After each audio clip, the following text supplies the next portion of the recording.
ইচ্ছে থাকলেই সব করা যায়। যেখানে এই বৃষ্টি আর মেঘলা ওয়েদারে কেউ বাড়ি থেকেই বেরোচ্ছে না, সেখানে এত সকালে আমি চলেছি ফার্স্ট ব্রাইডাল ক্লাস করতে। সেই জন্য প্রথমে টোটো আর তারপর বাস ধরে চললাম ঝাড়গ্রাম। জেরক্স করতে আমার একটু লেট হয়ে গেছে, তাই খুব ভয়ে ভয়ে যাচ্ছি। প্রথম দিনই আমি এত লেট, বাট তারপরে গিয়ে দেখি আমিই ফার্স্ট। আসলে প্রথম দিন তো সবারই একটু প্রবলেম হচ্ছে বাড়িটা খুঁজতে। আর যে রুমটাকে আমি এতদিন ফেসবুক পেজ থেকে দেখতাম, আজ সেই রুমটা এত কাছের থেকে দেখবো ভাবতেই পারিনি। আর তারপর আমাদের ম্যাম আসলেন।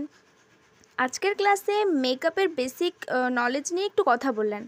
আর যেহেতু আজ আমাদের ক্লাসের প্রথম দিন, তাই ম্যাম একটা কেক কাটিং করলেন। ক্লাসের প্রতিটা মেয়ে খুব মিশুকে ছিল, অনেকে তো অনেক দূর দূর থেকে এসেছে। আর আমাদের ম্যামটাও খুব ভালো। ক্লাস থেকে বেরিয়ে সবাইকে টাটা বাই বাই করে আমি ছুটেছি ট্রেন ধরতে। সত্যি কথা বলতে আমি খুব এনজয় করেছি ফার্স্ট ডেটা। তো আজকের মতো টাটা।